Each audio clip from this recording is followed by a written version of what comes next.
أنا مش جاي أقولك كلام محفوظ ولا أقولك الحياة حلوة والكلام ده.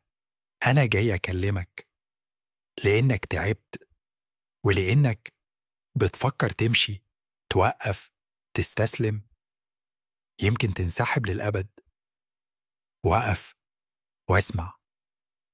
أوقات بتحس إنك بتجري ومفيش نتيجة، كل الناس بتعدي وإنت واقف مكانك، بتقارن، بتلوم نفسك، وبتسأل السؤال اللي بيموت: أنا ليه كده؟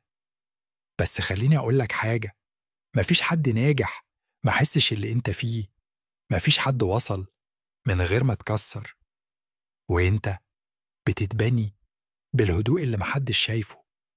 الضربة مش في انك تقع، الضربة الحقيقة انك تقتنع انك مفيهوش فايدة، بس انت جواك حاجة، قوة، بتصرخ وبتقول كمل. إياك تنسى اللي بيكمل وهو محطم أقوى من اللي بيبدأ وهو مرتاح.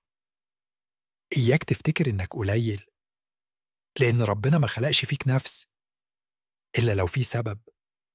عارف إيه الفرق بينك وبينهم؟ أنت لسه ما قلتش كفاية، وده معناه إنك ما زالت حي، وكل حي عنده فرصة يبدأ من جديد. كمل، حتى لو كل حاجة حواليك بتقولك توقف. كمل، علشان في يوم هتيجي تبص ورا وتشكر نفسك إنك ما وقفتش.